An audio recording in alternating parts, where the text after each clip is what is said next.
दलिता कांडिता जेविता गे बाई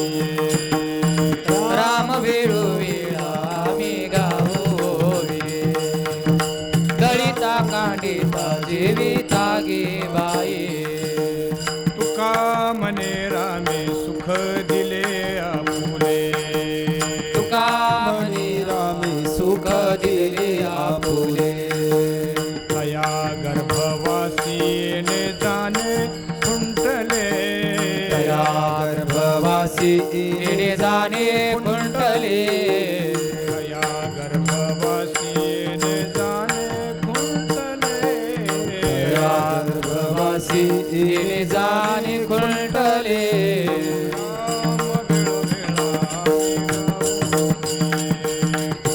राम वेळोवेळा मी गाऊये. राम वेळोवेळा मी गावोवे. राम वेळोवेळा मी गावोवे. दळिता कांडिता जेविता गे बाई. दळिता कांडिता जेविता गे बाई. दळिता कांडिता जेविता गे बाई. दळिता कांडिता जेविता गे बाई.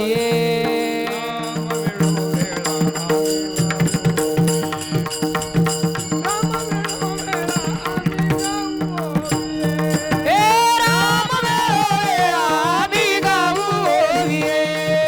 राम वेळोवेळा आम्ही गाऊये.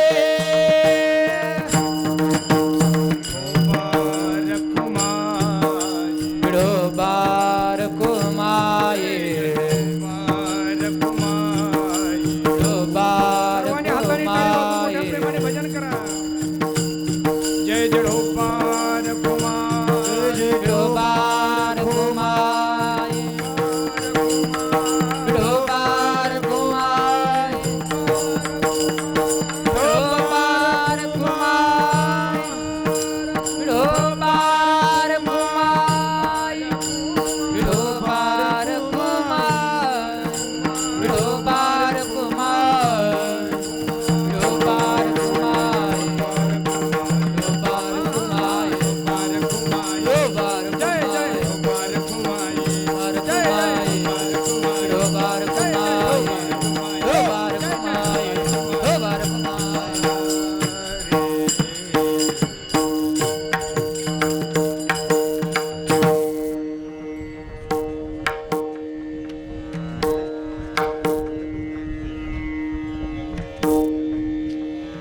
हे राम राज्य काय पुणे आम्हासी.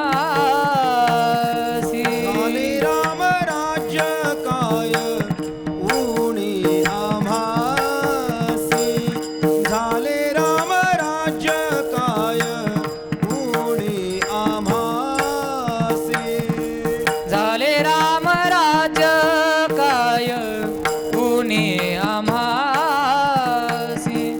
झाले राम राज्य काय पुणे आम्हासी. झाले राम राज्य काय ऊणी आम्हासी. झाले राम राज्य काय ऊणी आम्हासी. धरणी धरी पिक गाई ओळल्या म्हैसी. धरणी धरी पिक गाई ओळल्या म्हैसी.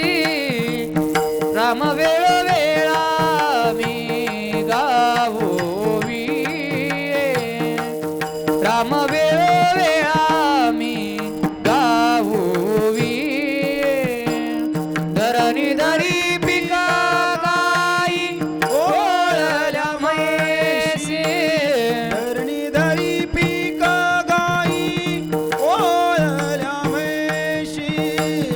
राम वेळोवेळा मी गावो ओवी.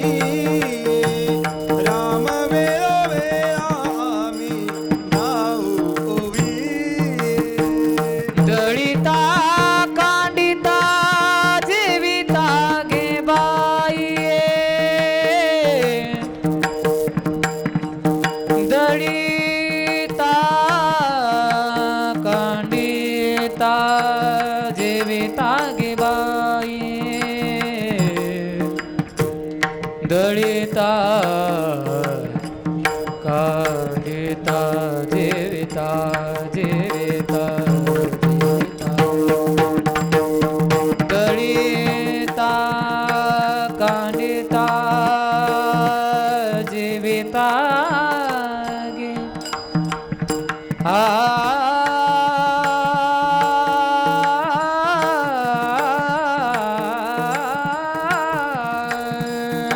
दळिता दळिता जीविता दळिता कांडिता जीविता गे बाई ती दळिता कांडिता जीविता गे बाई जीविता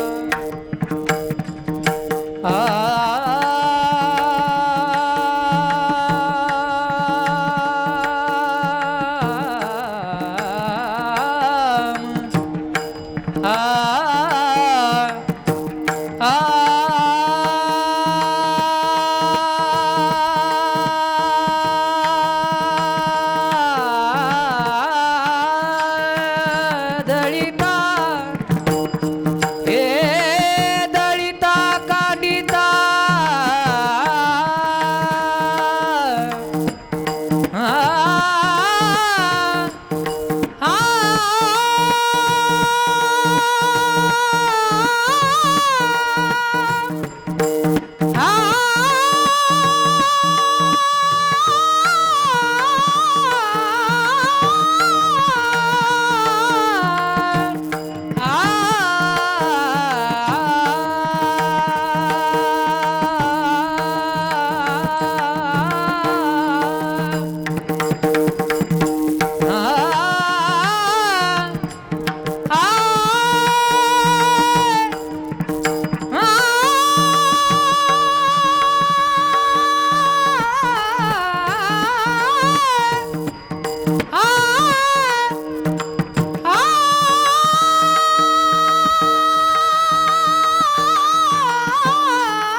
दळिता कांडिता कांडिता दळिता कांडिता जेविता गे बाई दळिता कांडिता जेविता गे बाई राम वेळोवेळा मी गावोवी राम वेळोवेळा मी गावोवी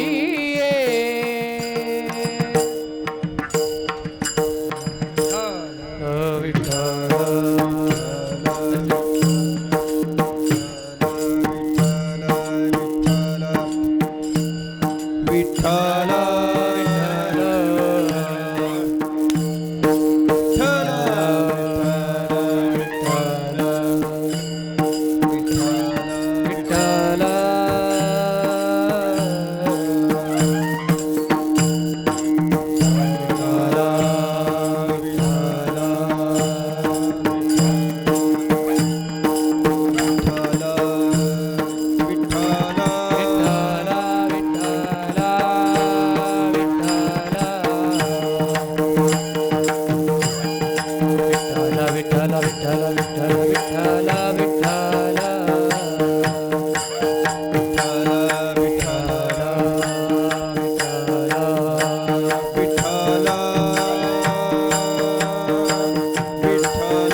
झाले राम राज काय उणे आम्हासी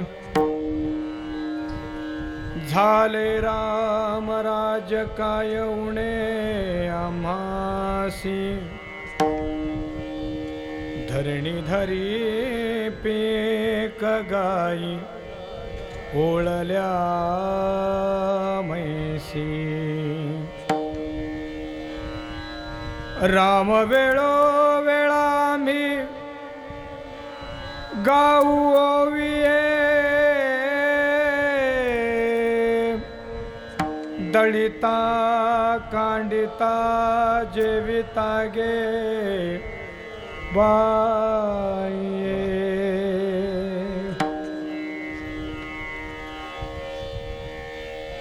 स्वप्नीही दुःख कोणी न देखे डोळा नामाच्या गजरे भय सुटले कळिकाळा राम वेळो वेळा आम्ही गाऊ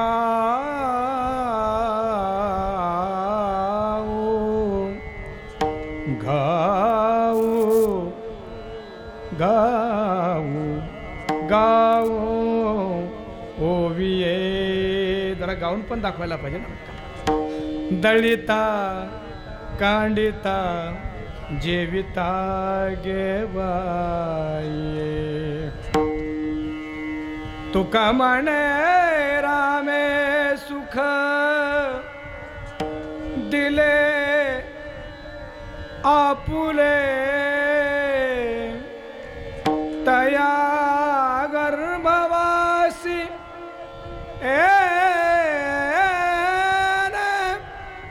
जाने खुंटले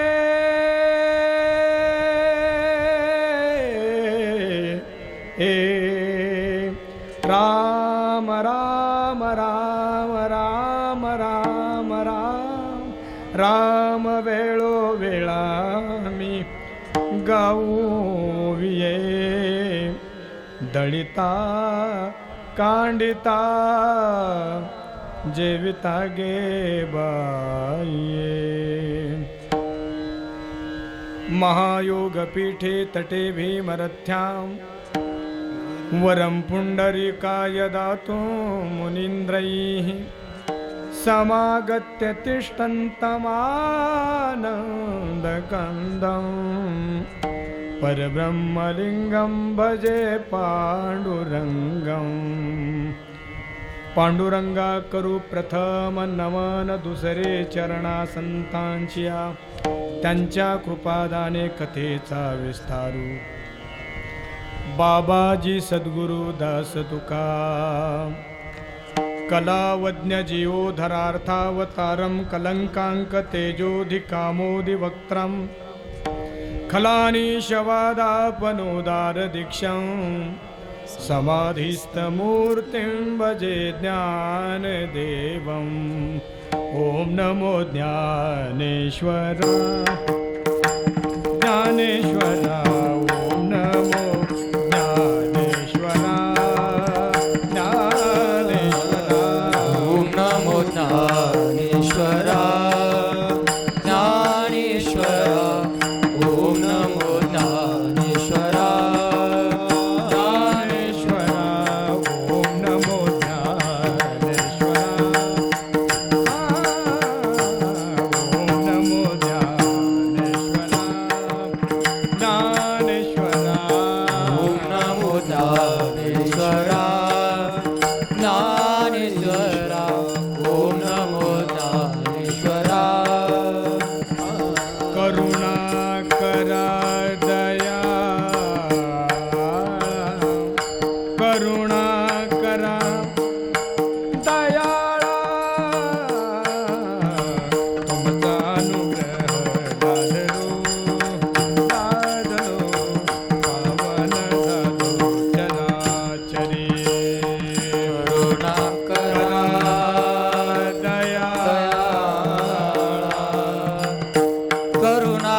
ईश्वरा दयाळा तुमचा अनुग्रह लादलो पावन झालो चराचरी लोकाभिरामं रणरङ्गधीरं राजीवनेत्रं रघुवंशनाथं कारुण्यरूपं करुणाकरन्तं श्रीरामचन्द्रं शरणं प्रपद्ये। नमो सद्गुरु तुकया ज्ञानदीपा नमो सद्गुरु सच्चिदानन्दरूपा नमो सद्गुरु भक्त कल्याणमूर्ते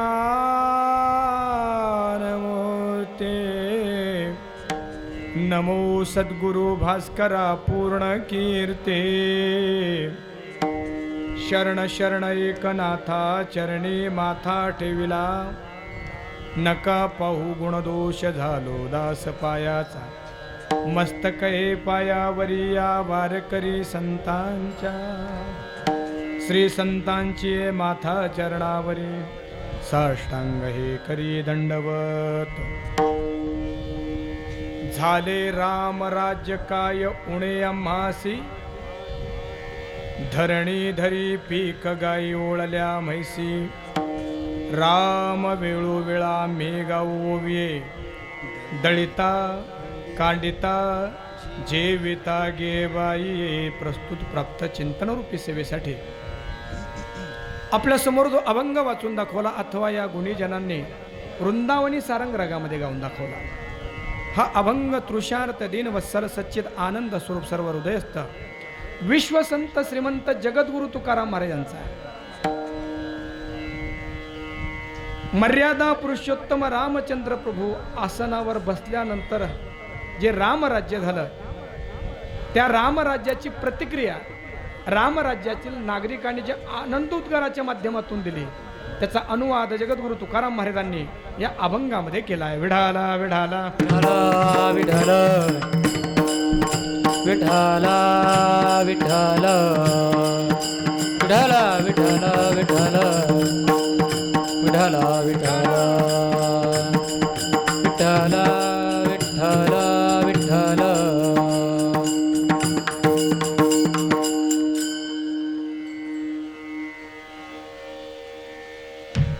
संत सम्राट भगवान ज्ञानेश्वर महाराज वैराग्य राग रसिक तुकोबाराय शांती ब्रह्म एकनाथ महाराज आतापर्यंत ठीक होत आहे सगळं आवाज द्यायला थोडासा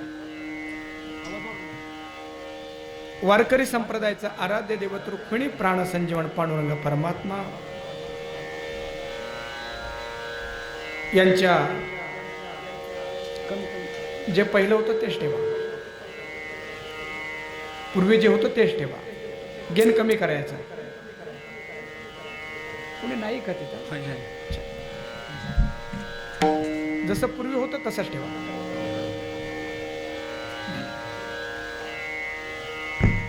श्रीराम श्रीराम श्रीराम ठीक आहे माझा आवाज येतोय सर्वांना आपल्याला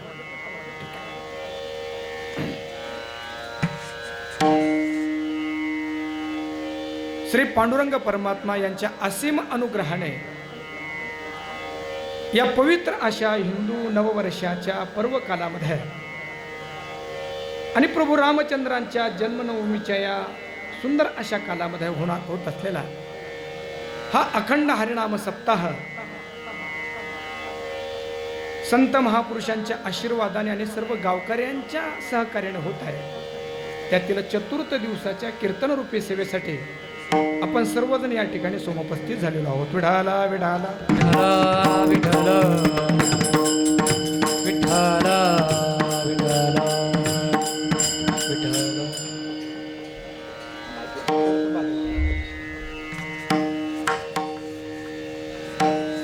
ग्राम निमसोड तालुका कडेगाव जिल्हा सांगली याचा बेस कमी करा थोडासा मला। या ठिकाणी अनेक वर्षापासून सुरू असलेला हा अखंड हरिनाम सप्ताह याही वर्षी सर्व गावकऱ्यांच्या एकत्रीकरणाने अतिशय उत्सवपूर्ण आणि उत्साहपूर्ण वातावरणामध्ये संपन्न होत आहे आणि त्यातील या चतुर्थ दिवसाच्या कीर्तनरूपी सेवेसाठी अतिशय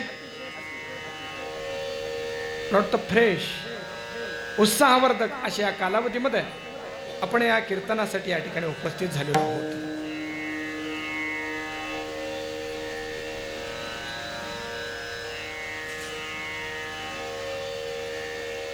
अध्यात्मामध्ये एक शब्द अतिशय महत्वाचा आहे आणि तो शब्द म्हणजे सततता, निरंतरता, सदा हा शब्द.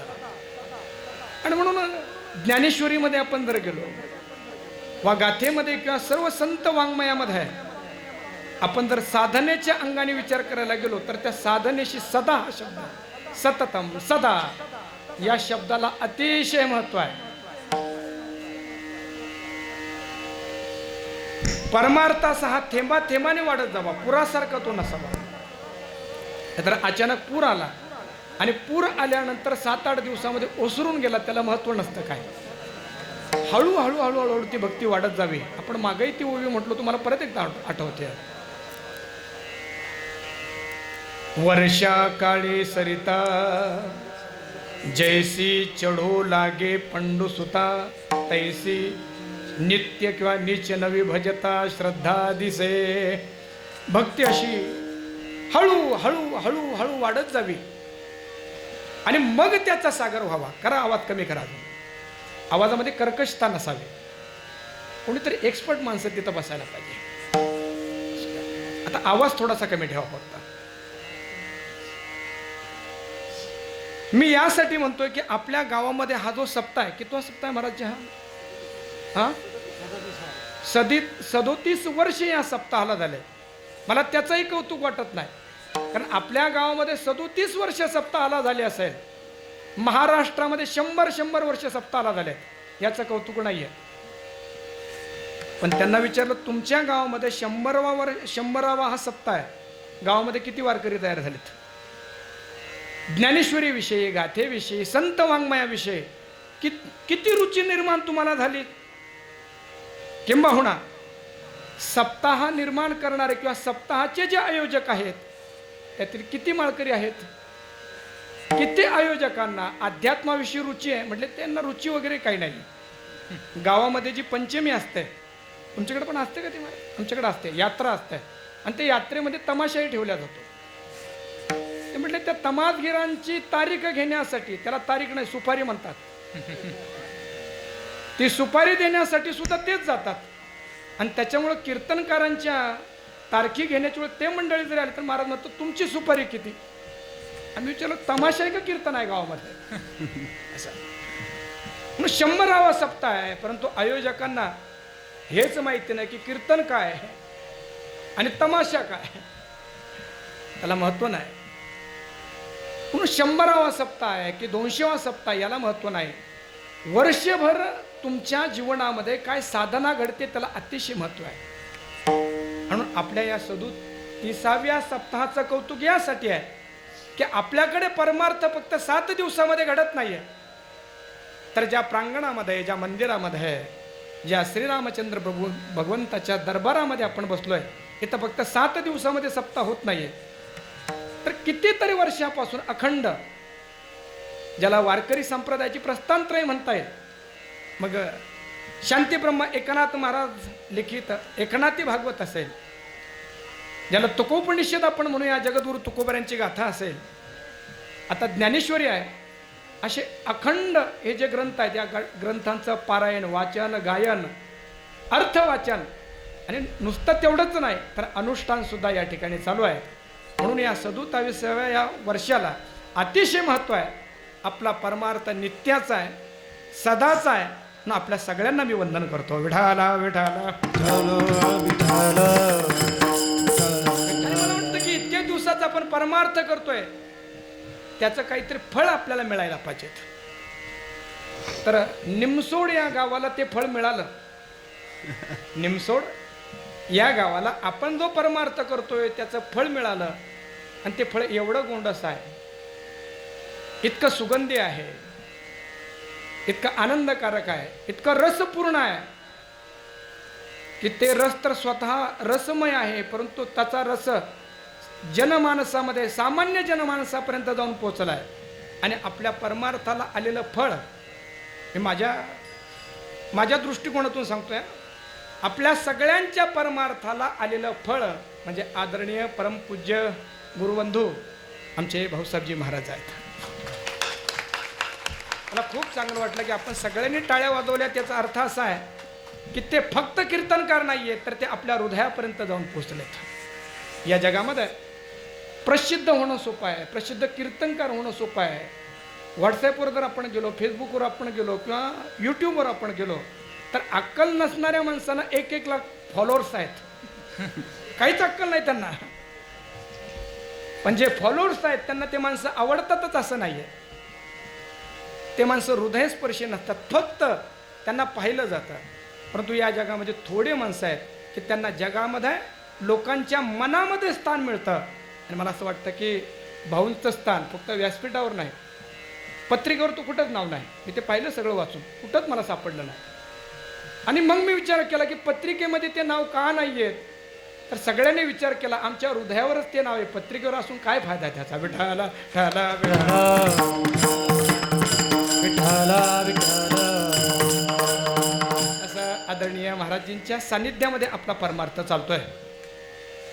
मला तर असं वाटतं की महाराजींच्या माध्यमातून जसे भगीरथाने सत्य लोकामध्ये असलेली भागीरथी पृथ्वी लोकामध्ये आणली होती, तसे आळंदी पंढरपूरमध्ये वाहणारी ज्ञानगंगा आपल्या निमसोडपर्यंत आदरणीय महाराजी घेऊन आलेत. म्हणून आपल्या गावासाठी ते भगीरथच आहेत. या भगीरथांना मी वंदन करतो आणि त्यांच्या माध्यमातून ज्ञानेश्वरी वैभव ज्यांना म्हणूया, ज्ञानेश्वरी हेच आपल्या कंठाचं ज्यांनी वैभव केलं आणि गोपाल सगळ्या इंद्रियांना एकत्रित करून ते सगळं केलं. आमचे गोपालजी महाराज पवार यांच्या माध्यमातून ज्ञानेश्वरीचं वाचन पारायण या ठिकाणी होत आहे. आदरणीय काय महाराजांचं भागवत महाराज. भागवत महाराज.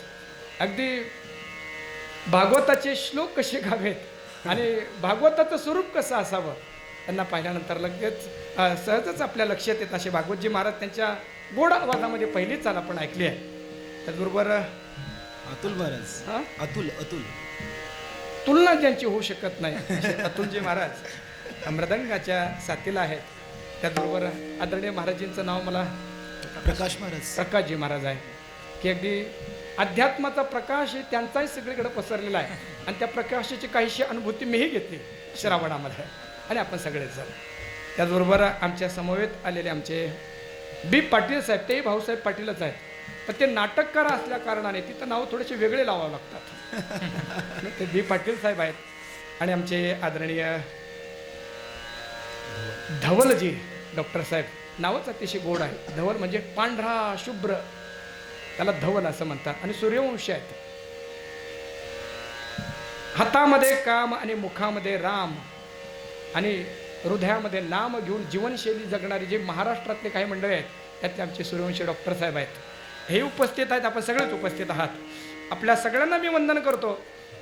आणि या अभंगामध्ये ज्या रामराज्याचं वर्णन जगद्गुरु तुकाराम महाराजांनी केलं आहे त्याचं काहीच स्वरूप यथामती यथावकाश या नियोजित वेळामध्ये आपण करण्याचा प्रयत्न करूया. अभंग का घेतला? अनेक कारण आहेत, अनेक कारण आहेत. एक कारण असं सांगता येईल आपल्याला की त्रेतायुगामध्ये रामचंद्र प्रभू आपल्या वडिलांच्या पित्याच्या आज्ञेनं वनवासाला गेले होते. किती वर्ष बरं? किती वर्ष गेले होते? वा महाराज, आपल्या सगळ्या आपल्या सानिध्यामध्ये हे सगळे मंडळी असल्या कारणाने ते 14 वर्षे म्हणताय. काही तरुण तरुणींना विचारलं राम 14 वर्षे वनवासात गेले होते, ते म्हणले कुठल्या पिक्चरमध्ये होते ते? त्यांना हेच माहिती नाही की भारतीय संस्कृतीमधला भारताचा आत्मा राम आहे. असे रामचंद्र प्रभू त्रेतायुगामध्ये, आपल्याकडे 4 युग आहेत, मुलं आहेत म्हणून थोडंसं बोलत जाऊया. किती युग आहेत आपल्याकडे? 4 युग आहेत. सत्ययुग, त्रेतायुग, द्वापारयुग आणि कलियुग. आतला कुठला युग चालू आहे? कलियुग चालू आहे. वा. पण हे सगळे तरुण तरुणी कीर्तनामध्ये कलियुग चालू आहे याची जाणीव करून देत आहे. म्हणून मला असं वाटतं की कलियुगामध्ये सुद्धा सत्ययुग चालू आहे. विठाला विठाला विठ्ठला विठ्ठला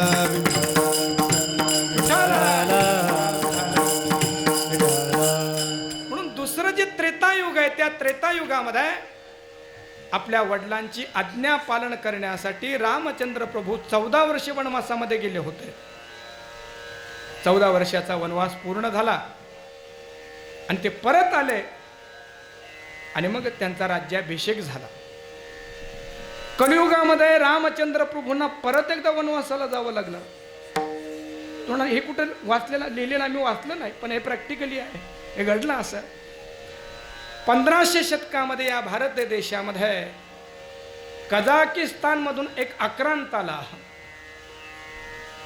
आपला इस्लाम धर्म सगळीकडे प्रसारित करण्यासाठी तो इथं आला होता. आता तोही त्या सांगायचं नाही, वेळ कमी आपल्याकडे. आणि इथं आल्यानंतर त्याने विचार केला की फक्त इथली संपत्ती लुटायची नाहीये, तर इथले जास्तीत जास्त माणसं आपल्या झेंड्याखाली आपल्याला आणता येईल का, आपल्या धर्माचा प्रचार सर्व विश्वामध्ये आपल्याला करता येईल का. एक वाक्य सांगतो जाता जाता, ऐका, सगळ्यांनी लक्षात घ्या. या विश्वामध्ये जे काही धर्म आहे त्या धर्मांचा जो प्रचार झाला त्या प्रचाराची प्रक्रिया वेगवेगळी आहे. या जगामध्ये, ऐका पाटील साहेब, करा आवाज कमी करा थोडासा. या जगामध्ये ख्रिश्चन धर्माचा जो प्रचार झाला तो पैशाच्या आधारे झाला. म्हणून आता हे थोडंसं आपण विश्लेषणात्मक बोलतोय बरं. आणि मला असं वाटतं की ते दिवस झाले की जे ते दिवस आलेत आता की जे खरं आहे ते आपण बोलू शकतो, पण ते बोलू शकत नव्हतं आपण. मी या विश्वामध्ये ख्रिश्चन धर्माचा प्रचार पैशाच्या आधारे झाल्याने आजही तो होतोय. अनेक आदिवासी भागामध्ये हे लोक, मशिनरीज लोक जातात आणि काही त्यांच्या भौतिक गरजा भागवता भागवता हळूच त्यांच्या गळ्यामध्ये माळ टाकतात, तुळशीच नाही, क्रॉस. आणि आपलेच हिंदू हळूहळू राम नाही गॉड म्हणायला लागतात. म्हणून या जगामध्ये या धर्माचा प्रचार पैशाच्या आधारावर झाला. विश्वामध्ये इस्लाम धर्माचा प्रचार तलवारीच्या धारेवर झाला.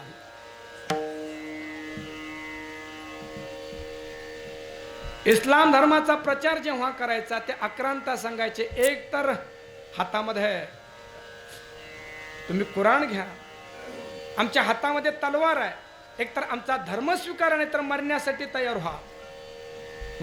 इस्लाम धर्माचा प्रचार तलवारीच्या धारेवर झाला असं म्हणूया आपण. ख्रिश्चन धर्माचा प्रचार पैशाच्या आधारे झाला. मुस्लिम धर्माचा प्रचार तलवारीच्या आधारावर झाला. हिंदू धर्माचा प्रचार विश्वामध्ये झाला, पण कशाच्या आधारावर? ना पैशाच्या आधारावर ना तलवारीच्या धारेवर, तो झाला सिद्धांताच्या आधारावर. स्वामी राम कृष्णांचे शिष्य स्वामी विवेकानंद शिकागोला गेले होते. हातात तलवारी नव्हती, पैसे नव्हते. आणि त्या धर्म परिषदेमध्ये उभे राहून पहिलं वाक्य त्यांनी वापरलं होतं, my brothers and sisters of America. विश्वातील माझ्या बंधू आणि भगिनींनो, हे शब्द जेव्हा त्यांनी ऐकले तेव्हा त्यांच्या टाळ्याच थांबेना. गेरू कपड्यामध्ये आलेला 7 समुद्रा पलीकडचा संन्यासी, आतापर्यंत त्यांनी लेडीज अँड जेंटलमॅन हे शब्द ऐकले होते, पण माझ्या बंधू आणि भगिनींनो हे शब्दच त्यांनी ऐकले नव्हते. स्वामीजीने विचारलं, तुम्ही टाळ्या का वाजवताय? अहो म्हटले, तुमचा आमचा काही संबंध नाही आणि तुम्ही आम्हाला बंधू आणि भगिनी म्हणताय. अरे म्हटले, मी कमी बोललोय. बंधू भगिनी तर दूर राहाल, दूरची गोष्ट आहे. खरं तर असं आहे की तुम्ही माझे आत्मस्वरूप आहात. कारण आत्मा जर एक असेल आणि जर तो देश काल वस्तू परिच्छेद रहित असेल तर तुमच्याकडे पाहत असताना मला असं वाटतंय की माझ्या आत्म्यालाच मी बघतोय. पण तो स्वामी विवेकानंद हे बोलले, याचं कौतुक त्या लोकांना तेव्हा वाटलं, पण त्याच्या अगोदर हे तुकाराम महाराज हेच बोलले होते. काय बोलले होते? तुका म्हणे जे जे भेटे,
तुकोबरायांचा हा जो अभंग आहे हा प्रासंगिक अभंग आहे. अगदी चिंतकांना तो कळाला असेल. त्याचा विस्तार आता करत जर गेलो तर अभंगाचा जो सेवेसाठी अभंग घेतलाय तिथपर्यंत जायला वेळ लागेल. अरे माणसांमध्ये नाहीच, जगद्गुरु तुकाराम महाराज आळंदीला आलेत आणि आळंदीला आल्यानंतर त्यांना बघून पक्षी उडून गेलेत. महाराजांना वाईट वाटलं. आम्हाला माणसं आमच्यापासून दूर जातात तरी आम्हाला काही वाटत नाही. एवढा आमचा पराक्रम आहे. महाराजांच्या ठिकाणी किती संवेदनशीलता, पक्षी मला बघून उठून गेलेत. आणि मग ज्ञानेश्वर महाराजांकडे धरलं काय, अवघी भूते साम्याली. आता फक्त एकदाच बोलतो हा माईकवाल्यासाठी. गायला लागलं की त्याला थोडासा विकू द्यायचा असतो आणि बोलायला लागलं की आवाज सरळ करायचा. हे नुसतंच लावून दिलं की होत नसतं. हे टीम वर्क आहे, सगळ्यांनी करायचं असतं. हे असं झालं की मनुष्य देह मिळाला पण त्याचा उपयोग कसा करावा तोच नाही कळाला. तुम्ही म्हणाल त्याचं प्रॅक्टिकली काय, त्याचं प्रॅक्टिकल हे आहे की इथं हे सगळं काही मिळालं, जर व्यवस्थित सेटिंग केली तर इथं ब्रह्मनाद निर्माण होऊ शकतो. किंवा नाही तेवढं तरी नाही झालं तर किमान हरिपाठ तरी. पण आता गाताने फक्त एवढं करा. आहेत का कोणी तिथं, का भिंतीशी बोलतोय मी? आहे कोणतरी? अच्छा. कारण सेटिंगवाला असं समोरासमोर असायला पाहिजे. त्याला मी पाहायला पाहिजे, त्याने मला पाहायला पाहिजे. पडद्याच्या आडून काही करायची गरजच नाही. म्हणून आता जेव्हा मी गाईल त्याला थोडासा विको द्यायचा, म्हणजे आवाज मला रिटर्न मिळायला पाहिजे. आणि बोलायला लागले की सरळ करायचं. झालं का? ऐकलंय ना? बर. अवघी भूते साम्याली. बरं वाटतंय ना आता? अरे मग तुम्ही सांगत जा ना असं थोडंफार. श्रोत्यांना कशाचंच काय घेणं नाही. आवाज यो न यो 2 तास होऊ द्या. कारण कीर्तनानंतर नंतरचा कार्यक्रम अतिशय महत्वाचा आहे. कुणाला काय त्याच्याशी घेणं नाही. सगळं घेणं कीर्तन करायलाच. अवघी भूते साम्याली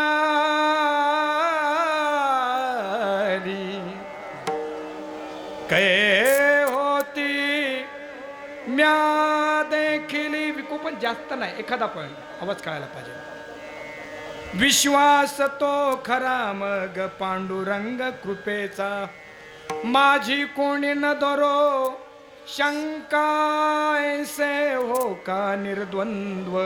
आणि शेवटचं चरण, तुका म्हणे जे जे भेटे ते ते वाटे, मी ऐसे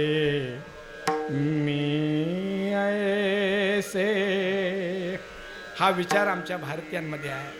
म्हणून हिंदू धर्माचा प्रचार सिद्धांताच्या आधारावर संपूर्ण विश्वामध्ये झाला. परंतु हा बाबर नावाचा आक्रांत आल्याने त्याने पहिला आघात केला होता राम मंदिरावर. आणि ते राम मंदिर तुटल्यानंतर त्यांना वाटलं होतं की भारतीयातला राम संपून जाईल. पण भारतामध्ये राहणाऱ्या लोकांनी तो राम जिवंत ठेवला. भारतीयांची पहाट राम होती. एकमेकांना भेटलं की राम राम. आता शहरामध्ये राम राम म्हणत नाही, ते म्हणतात हाय. मला वाटतं हाय म्हटल्यामुळं आता हाय हाय सुरू झाली आहे. जोपर्यंत राम होता तोपर्यंत जगण्यात राम होता. आम्हाला जर दुःख झालं तर आम्ही काय म्हणायचो, राम. आम्हाला सुख झालं तर राम. आमचा जन्म राम आणि या जगाचा निरोप सुद्धा राम. म्हणून जात असताना सुद्धा राम नाम सत्य एवढं तर कळतंय आपल्याला. म्हणून तो राम सगळ्यांच्या हृदयामध्ये जिवंत राहिला. आणि 500 वर्षापर्यंत जवळपास राम मंदिर बनलंच नाही. किंबहुना भारतामध्येच राहणारे लोक म्हणत होते राम हा काल्पनिकच असावा. आणि आता परत 500 वर्षानंतर रामचंद्र प्रभू आसनावर येऊन बसलेत. संतांनी अगोदर सांगून ठेवलंय ना, राम देव बैसले सिंहासनी, आल्या याचका पुरे धनी, देव बैसले सिंहासनी, देव सिंहासनावर बसलेत. महाराजजी, साधू संतांनी जे लिहून ठेवलं ना, आधुनिक भाषेमध्ये सुद्धा, अलीकडच्या भाषेमध्ये सुद्धा जे काय रामांसाठी गीत लिहिण्यात आलेत ना, अगदी त्याचाच अनुवाद वाटतोय. संत वाङ्मय सोडून कोणी काही लिहू शकत नाही. रामप्रभू येणार आहेत म्हणून सगळीकडं रामचंद्र प्रभूंच्या येण्याचे जे आनंदाचे जे गाणे होते ते याच अंगाचे आहेत.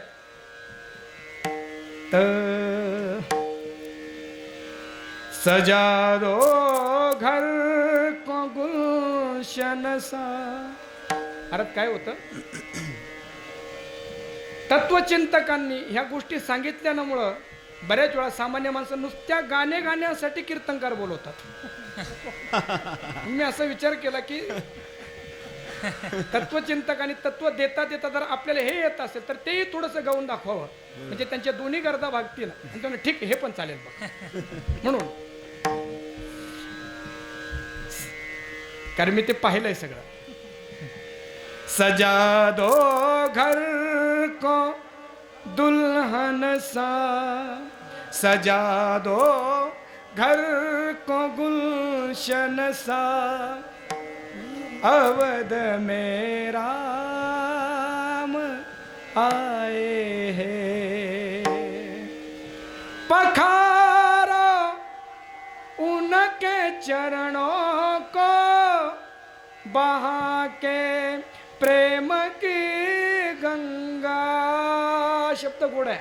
आलेत ना ते, आणि आले तर त्यांचे पाय धुवायला पाहिजे ना. पण कशाने धुवायचे आहेत? आपल्या डोळ्यातून प्रेमाची गंगा वाहू द्या आणि त्याने त्याचे पाय धुवा.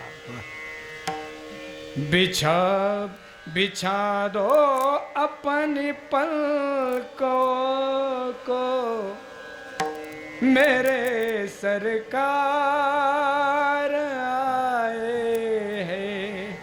हे गायचं फक्त टाळ मृदंगावर गायचं नाही, एवढंच. म्हणून रामचंद्र प्रभू आलेत म्हणूनही रामचंद्र प्रभूचं गुणगान गावं. आणि आता तर प्रासंगीच आहे, रामनवमी आहे, रामचंद्र प्रभूंचं प्रागट्य होणार आहे. आणि म्हणून या प्रासंगिक कालामध्ये रामचंद्र प्रभूंचं गान करावं. त्यांच्या रामराज्याचं काय स्वरूप आहे ते आपल्या सगळ्यांच्या समोर चिंतनाच्या रूपाने तुम्हाला आणि मलाही कळावं म्हणून सेवेसाठी हा अभंग घेतलाय. अगदी राहिलेल्या वेळामध्ये रामराज्याचं काय स्वरूप आहे त्याचं चिंतन आपण करूया. झोपेचा वेळ काय झालेला नाहीये, त्याच्यामुळे मोठ्या प्रेमाने सगळ्यांनी हाताने टाळी वाजवायचे आणि मुखाने भजन करा. विठाला विठाला विठाला विठाला विठाला विठाला विठाला विठाला विठाला विठाला.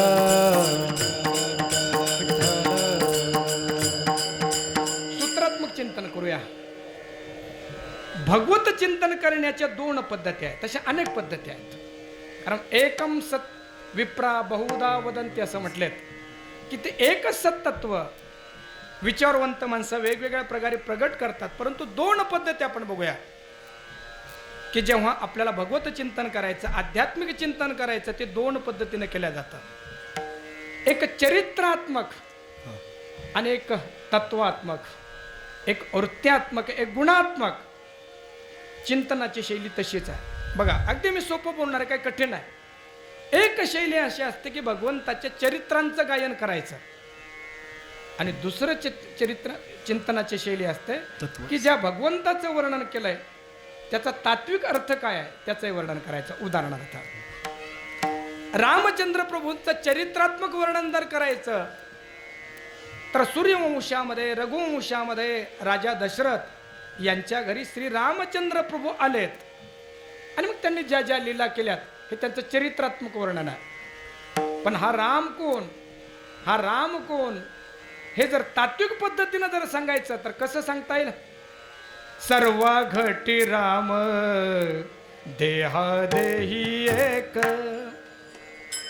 सर्वा घटी राम देहा देही एक. सर्वांगटी राम देहा देही एक, सर्वांगटी राम देहा देही एक.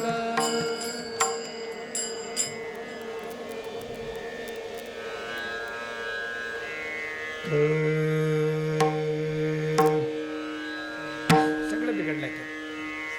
सर्व घटी राम देहादेही एक,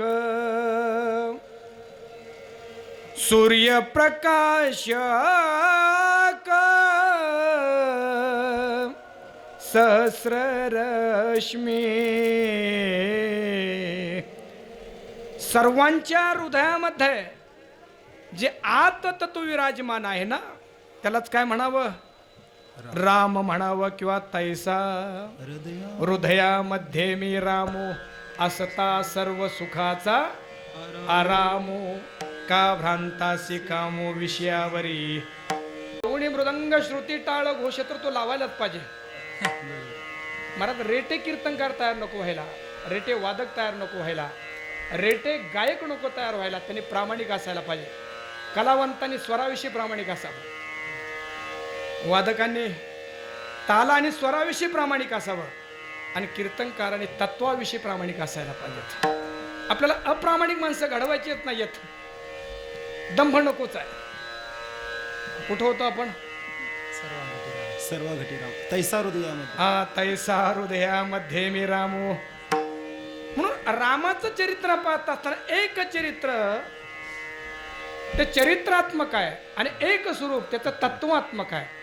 श्रीकृष्ण भगवंताचं वर्णन करत असताना कृष्ण कोण, तर वसुदेव आणि देवकींच्या घरी जे आले ते कृष्ण.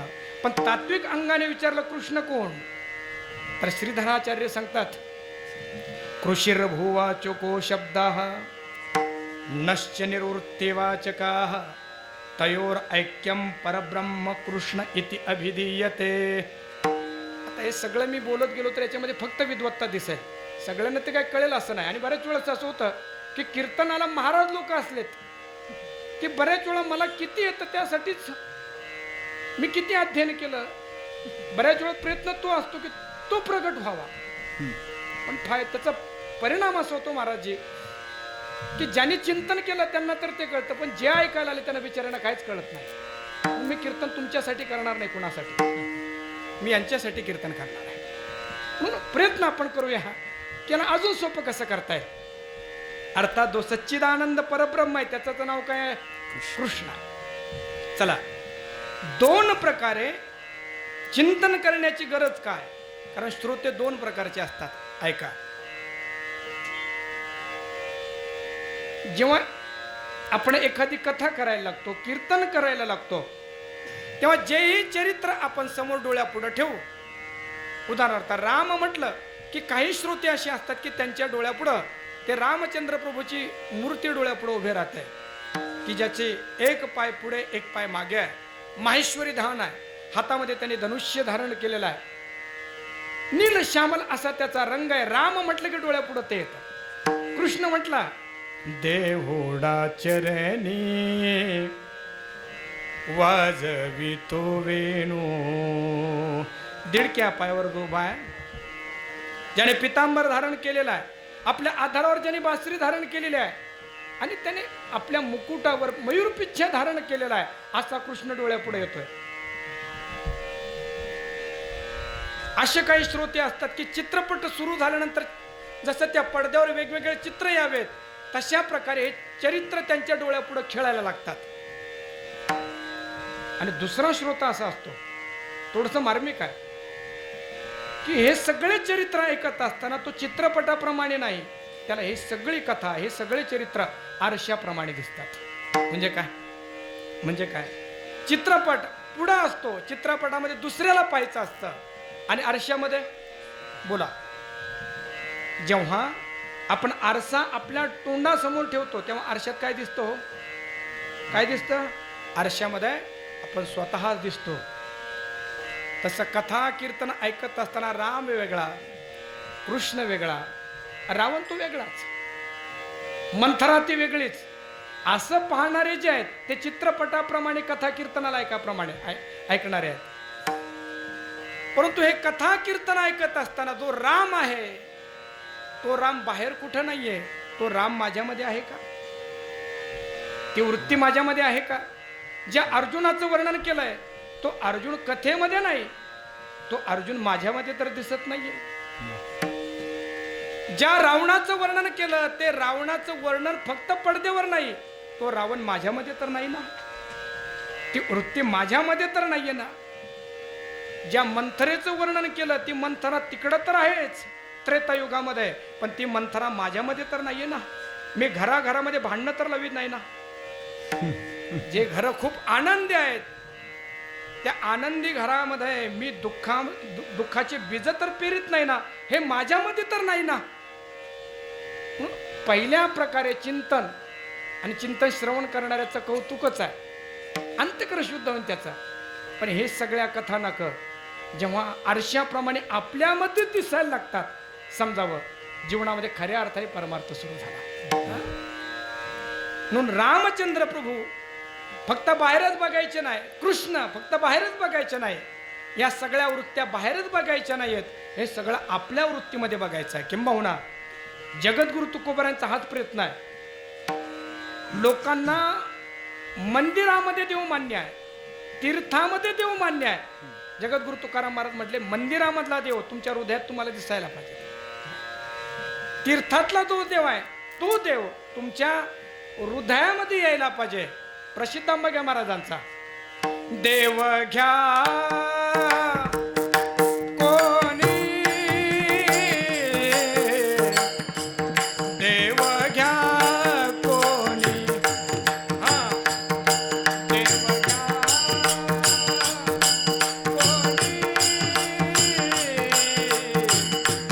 देव घ्या कोणी, देव घ्या कोणी, देव घ्या कोणी, देव घ्या कोणी,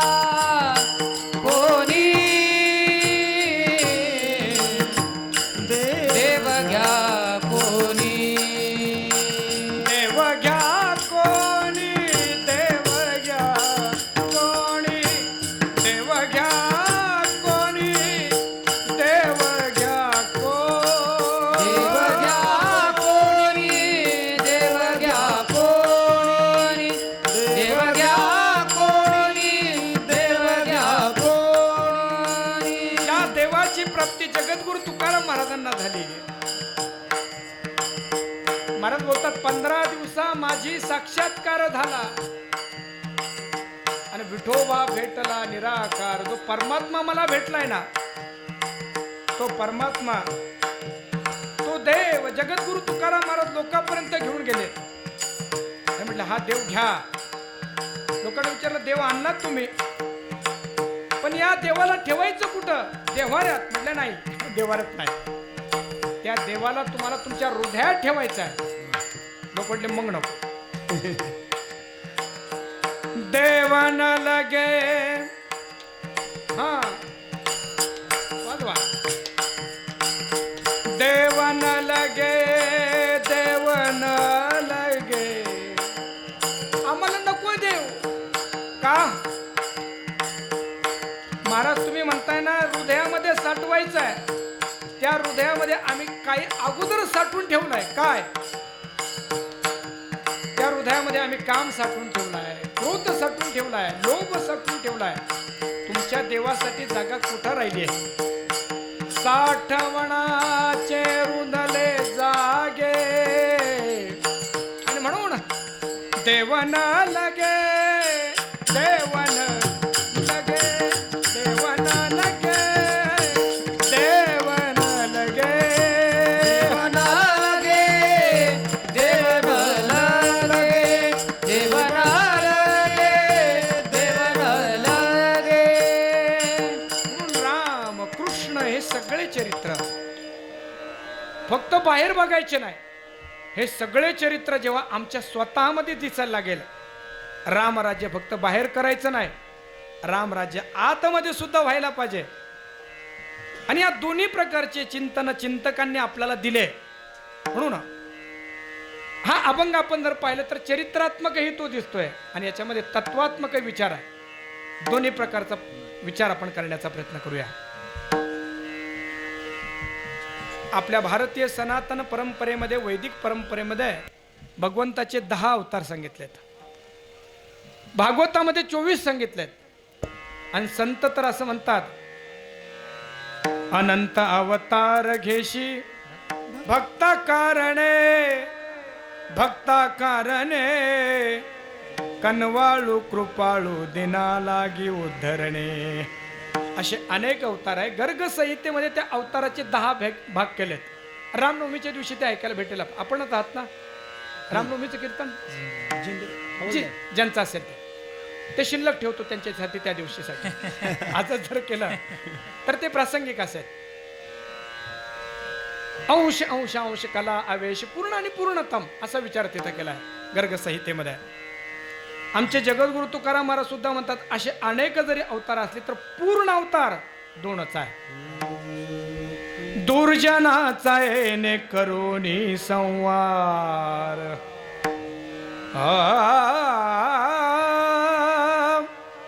दुर्जनाचा येणे करुणी संहार, पूर्ण अवतार राम कृष्ण,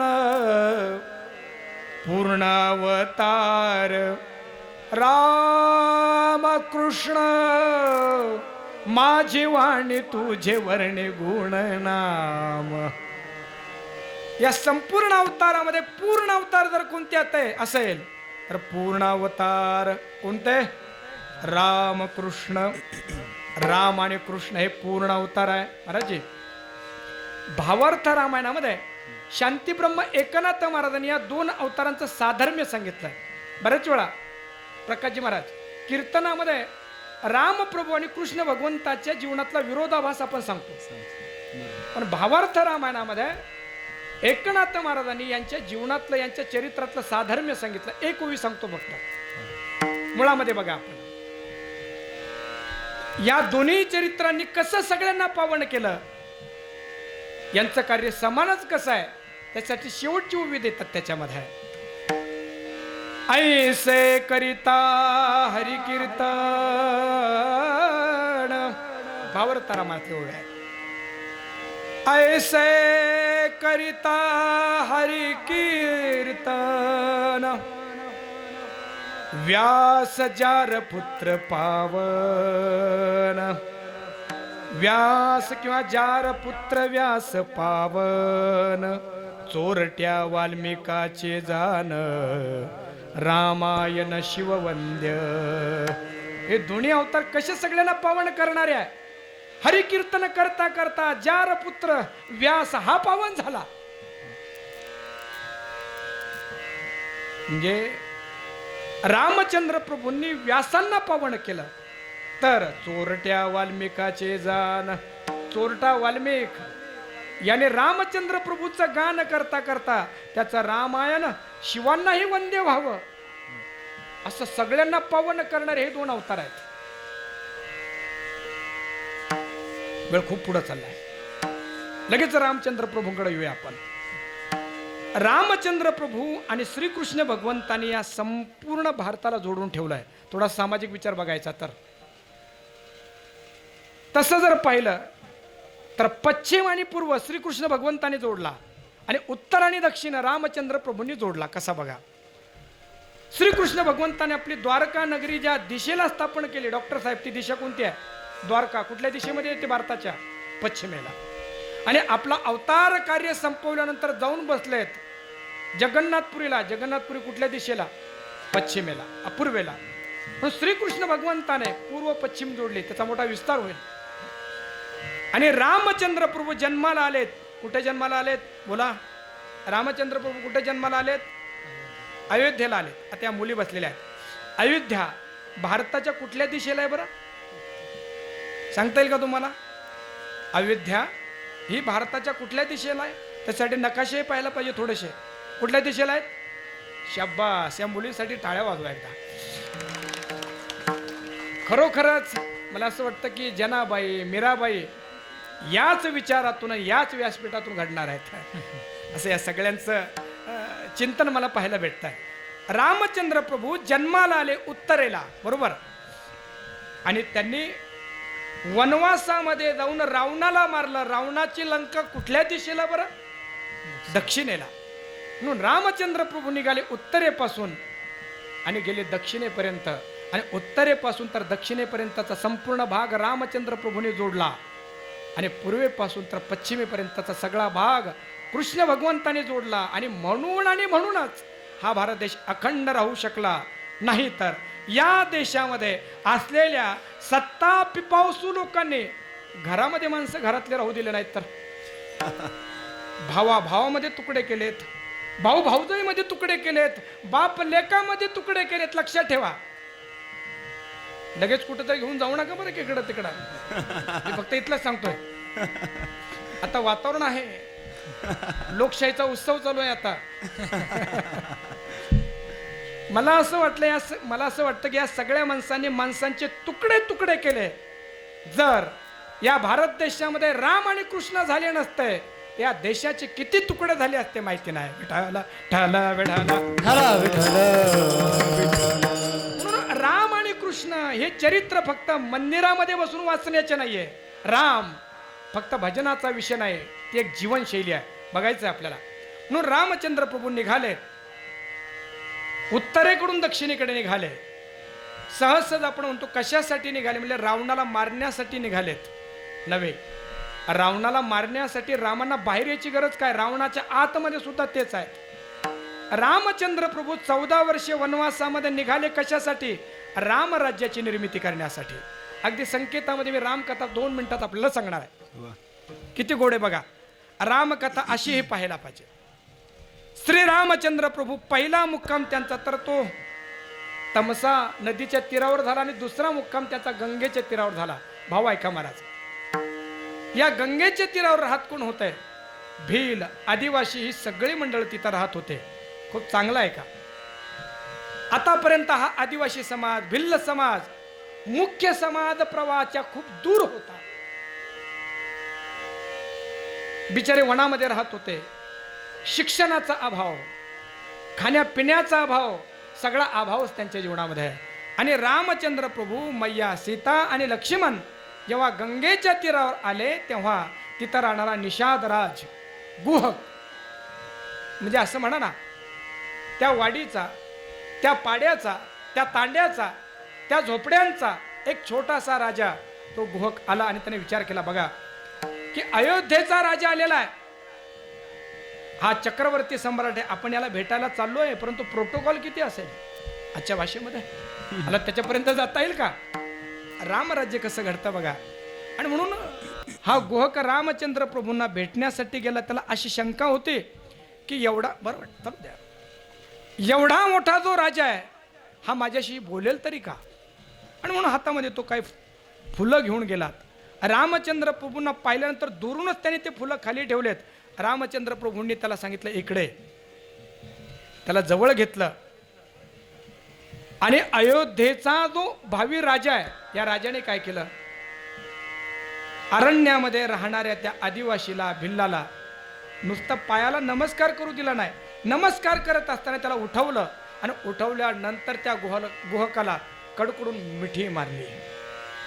रामराज्याचा प्रथम नागरिक इथं जन्माला आला होता की रामराज्यामध्ये सामान्यातील सामान्याला सुद्धा जागा होते. पण आता रामराज्याला सुरुवात झाली. असं नाहीये, निवडणुका आल्या म्हणजे गरिबांच्या झोपडीमध्ये जायचं आणि एकच केळी घ्यायची आणि 10 जणांनी ती केळी द्यायची, सेल्फी काढायची, सोशल मीडियावर टाकायची. रामचंद्र प्रभू आता काय निवडणूक लढण्यासाठी गेले नव्हते.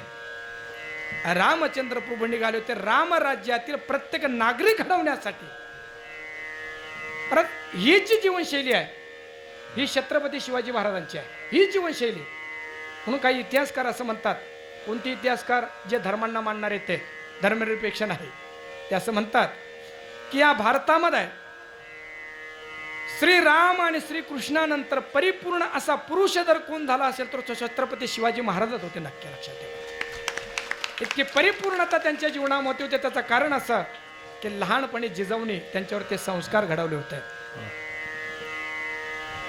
रामचंद्र प्रभू पुढे निघाले. सगळ्या कथा मला आपल्याला सांगता येणार नाही, स्वतंत्र रामकथा पाहिजे त्याच्यासाठी, म्हणजे त्याची तयारी करतो असं नाही. कुणाकडून का ऐकणार, खूप छान कथा आहे. केवटाला जोडलं, रामचंद्र प्रभू आलेत, भरद्वाजांना भेटले, वाल्मिकांना भेटलेत आणि जवळपास 13 वर्ष ते राहिले कुठे? 13 वर्षापर्यंत ते चित्रकूटमध्ये राहिलेत. आणि तिथं काय केलं महाराज त्यांनी?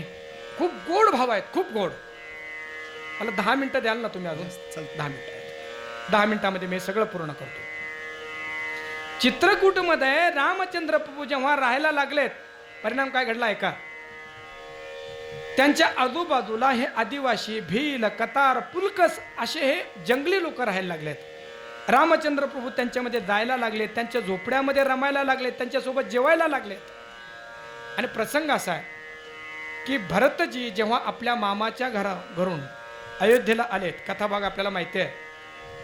आपल्या आईनं रामचंद्र प्रभूंसाठी 14 वर्षाचा वनवास मागून घेतला, माझ्यासाठी राज्य मागून घेतलं, हे भरतांना कळालं.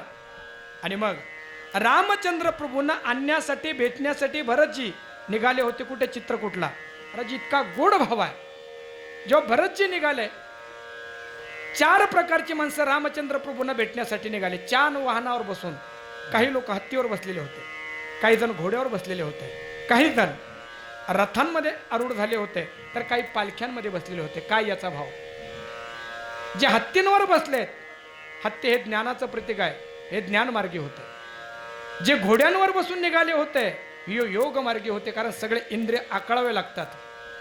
जे रथामध्ये बसले होते, हे भक्ती मार्गी होते. आता यांना काही करायचं गरज नाही, रथामध्ये बसायचं आणि जायचं भगवंतापर्यंत. परंतु काही पायी पायीच निघाले होते म्हटले. काही पायी पायी निघाले होते. म्हटले हे कोण? ज्यांनी आपल्या जीवनामध्ये नामाचा आश्रय केला, असे पायी पायी निघाले होते, असा विचार तिथं सांगितला. भरतजी आणि हे सगळे अयोध्या आले कुठे? चित्रकूटला. आता चित्रकूटला हे अयोध्येमध्ये राहणारे, राजवैभवामध्ये राहणारे माणसं कुठं आलेत? जंगलामध्ये आले. आता कसं समजायचं? अमेरिकेमध्ये राहणारे माणसं जवळपास कुठं आलेत? चंद्रपूरला आलेत.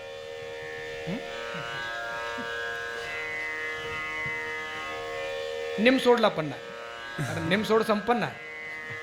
कुठं आले? चंद्रपूरला आले असं म्हणा, अगदी आदिवासी भागामध्ये. आता अमेरिकेमध्ये सर्व वैभवाने संपन्न असणारे माणसं कुठं आले? अरण्यामध्ये आलेत. तिथं अरण्यामध्ये राहणारे आदिवासी विचार करायला लागले डॉक्टर साहेब. अरे म्हटले हे सगळे माणसं एवढे संपन्न आहे, कुबेर सुद्धा यांचा पाहुणचार करण्यासाठी घाबरतो की आपण काय द्यावं या लोकांना, इतके संपन्न आहे. आता आम्ही अरण्यामध्ये राहणारे माणसं, आम्हाला राहायला झोपड्या नाही, आम्हाला खायला अन्नधान्य नाही, घालायला कपडे नाही, अयोध्येमध्ये राहणाऱ्या उच्च लोकांना आपण काय द्यावं? तेव्हा त्यातले काही म्हातारे लोक म्हटले घाबरू नका, आपण ज्या अरण्यामध्ये राहतो ना, या अरण्यामध्ये फुलं आहेत, फळं आहेत, कंद आहे, मध आहेत. या रानमेव्याच्या माध्यमातून आपण त्यांचं स्वागत करूया. कुणाचं? अयोध्येतून येणाऱ्या मोठ्या माणसांचं. बघा, अयोध्येतले सगळे राजवैभवामध्ये राहणारे ही सगळी माणसं अरण्यामध्ये आले चित्रकूटला. रामराज्य कशाला म्हणतात बघा. आणि आल्यानंतर हे आदिवासी असं म्हणायला लागले, राम आमचा आहे. म्हणजे रामचंद्र प्रभूंना आदिवासींनी तेव्हाच मान्य केलं की हा आमचा राजा आहे म्हणून. मग छत्रपती शिवाजी महाराजांनी स्वराज्य नंतर स्थापन केलं, परंतु स्वराज्य स्थापन होण्याच्या अगोदर महाराष्ट्रातल्या जनमानसांनी मान्य केलं होता हा आमचा राजा आहे. आणि तेव्हा ते स्वराज्य घडलं होतं बरं का. रामराज्याच ती पुढची आवृत्ती होती, जास्त काळ टिकली नाही, हे आपलं दुर्भाग्य आहे फक्त. आणि मग हे आदिवासी लोक म्हणायला लागले, जर राम आमचा असेल तर येणारे पाहुणे आहेत आणि या पाहुण्यांचं आदरातिथ्य आम्ही करायला पाहिजे. मग आलेल्या अयोध्येतल्या लोकांनी त्यांनी सांगितलं, या झुळझुळ अशी मंदाकिनी नदी वाहत होते, आपण स्नान करा, आचमन करा. सगळ्यांनी आचमन केलं, स्नान केलं, पूजा केली. आणि सगळे माणसं तिथं जे वेगवेगळ्या प्रकारच्या कुटिया त्यांच्यासाठी बांधल्या होत्या तिथे येऊन थांबले. मग या आदिवासी लोकांनी सांगितलं, तुम्ही दुरून आलात, आता काहीतरी तुमचं आतिथ्य व्हायला पाहिजे, काहीतरी तुम्ही खायला पाहिजे. मग त्यांनी काय केलं, अरण्यामध्ये सुंदर असलेले जे काय आंबे होते, अतिशय पक्व झालेले, पिवळे पिवळे झालेले, त्यांच्यामधून टप टप असा रस गळत होता. अशा रसाने परिपूर्ण आंबे त्यांच्या पुढे ठेवलेत. करवंद त्यांच्या पुढे ठेवले, रान केळी त्यांच्या पुढे ठेवल्यात. अयोध्येतल्या लोकांनी पाहिलं, अरे वा, एवढे चांगले फळं यांनी आमच्यासाठी आणले. त्यांनी काय केलं? खिशामध्ये हात घातले. सगळ्या गोष्टी पैशामध्ये विकत घेण्याची सवय लागलेली ना. हाऊ मच, काय काय भाव आहे याचा? त्या आदिवासी लोकांनी जेव्हा त्यांना या प्रकारचे फळं वगैरे दिल्यानंतर यांनी जेव्हा पैसे काढलेत नगरामध्ये राहणाऱ्या लोकांनी, तेव्हा ते आदिवासी लोक म्हटले, नाही नाही नाही नाही, अहो पैशासाठी नाही, तुम्ही आमचे पाहुणे आहात आणि तुमचं आदर आतिथ्य करणं हे आमचं कर्तव्य आहे. तर ते अयोध्येतले लोक म्हटले, अरे आम्ही उच्च नगरामध्ये राहणारी माणसं, महलामध्ये राहणारी माणसं, आणि आमच्याकडे एखादा पाहुणा जरी आला तरी आम्हाला तो सहन होत नाही. शहरातले लोक म्हणतात, दिवसभर ठीक आहे, रात्री तुम्ही तुमच्या घरी जा, आमची फ्लॅट सिस्टीम आहे, आमच्याकडे नाही थांबायचं. एखादा पाहुणा जर आमच्या घरी आला तर आम्ही त्याने जर विचारलं, अरे तुझे वडील आहे का घरी? आम्ही त्या पोराला सांगत असतो, सांग माझे पप्पा घरी नाहीये. तो जातो, काका माझे पप्पा ना घरी नाहीये असं त्यांनी सांगितलंय, असं जाऊन सांगतो. अरे आम्ही एवढे मोठे माणसं, पण एक पाहुणा आमच्या घरी आला तर आम्हाला सहन होत नाही. अरे तुम्हाला राहायला घरं नाहीत, तुम्ही झोपड्यांमध्ये राहतात, तुम्हाला खाण्यासाठी अन्नधान्य नाही, घालायला कपडे नाही, आणि एवढा मोठी विशाल विचार आला कुठं तुमच्यामधून? तुमच्यामध्ये एवढा मोठा विशाल विचार आला कुठून? त्यातला एक जण म्हटला, खरं सांगू का तुम्हाला खरं पटणार नाही, पण जर 6 महिन्यापूर्वी तुम्ही आमच्याकडे आले असते तर तुमच्या अंगावर कपडे सुद्धा ठेवले नसते आम्ही. म्हणजे कसं? अहो आमचा व्यवसायच होता वाटमारी करण्याचा. या अरण्यातून जो कोणी जाईल आम्ही त्याला लुटायचो, त्याच्या अंगावर कपडे सुद्धा ठेवायचो नाही. आता आम्ही चोरी करायची सोडली. म्हटले तुमच्या जीवनात हे परिवर्तन घडलं कसं? ऋषीमुनींच्या आश्रमात तुम्ही जातात का? म्हटले कसले ऋषीमुनी? पोटाचे खळगी भरता भरता दिवस पुरत नाही, रात्र पुरत नाही, ऋषीमुनींच्या सान्निध्यात जायला आम्हाला वेळ नाही. अरे मग तुमच्या जीवनामध्ये हे परिवर्तन घडलं कसं? श्रीराम आलेत, श्रीराम आमच्यामध्ये राहायला लागले. श्रीरामांच्या सानिध्यामध्ये शुद्ध जीवनाची एवढी गोडी लागली की आता चोरी नाही करावीशी वाटत. जगद्गुरु तुकाराम महाराजांनी हा भाव मांडला आहे. राम रसाची या सवी, राम रसाची या सवी. पुढे आहे का? आनरस रुचती केवी, आनरस रुचती केवी, ऐसे सुख वचनी आहे. राम म्हणता रामची होई जय, पदी बैसोनी पदवी घेई जे. डॉक्टर साहेब, कायद्यांनी माणसांमध्ये कधीच परिवर्तन होऊ शकत. खरं तर ज्या गोष्टीवर जेवढी बंदी टाकल्या जाते त्याचं आकर्षण तेवढं जास्त वाढतं. बिडी, सिगारेट, गुटखा याच्यावर बंदी आणली, त्याने वेगळं काही झालं नाही, त्याचे भाव वाढलेत. अजून मागच्या दाराने ते मिळायला लागलेत. माणसांमध्ये जेव्हा परिवर्तन होईल ते धाकाने नाही, परिवर्तन विचारांनी होत असतात. रामचंद्र प्रभूंनी या सगळ्यांच्या जीवनामध्ये ते परिवर्तन घडून आणलंय. ही रामराज्याची सुरुवात होती. सीतामय्याचं अपहरण झालं आपल्याला सगळ्यांना माहिती आहे. सुग्रीवाला किष्किंधेचं राज्य दिलं, बलीचा वध केला. हनुमंताच्या करवी लंकेचा शोध रामचंद्र प्रभूंच्या कृपेनं झाला. आणि आता रावणाचा वध करायचा, परंतु रावण आणि रामचंद्र प्रभूंच्या आतमध्ये विस्तीर्ण असा समुद्र आहे. समुद्र पार कसा करून जायचा बघा. लोक असं म्हणतात की प्रेमाचं प्रतीक ताजमहल आहे. डॉक्टर साहेब, प्रेमाचं प्रतीक ताजमहल नाही आहे. अरे प्रेम किती वेळा व्हावं? त्याची 25वी बायको होती ती. इतक्या वेळ प्रेम होत असतं का?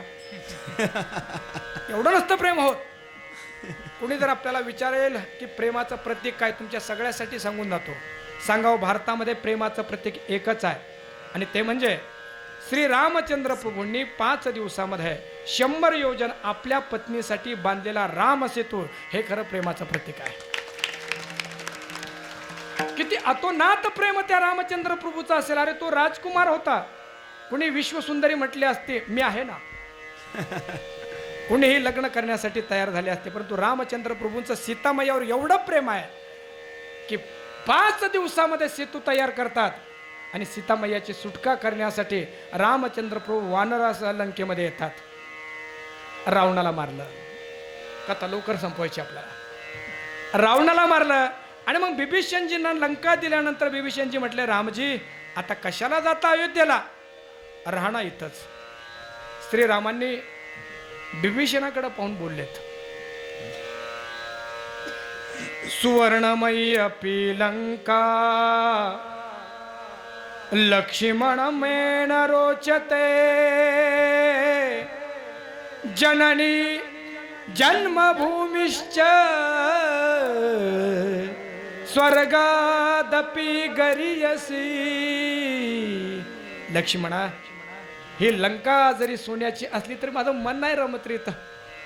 14 वर्षापासून मी माझ्या आईला पाहिलं नाही आणि मी माझ्या मातृभूमीला पाहिलं नाही.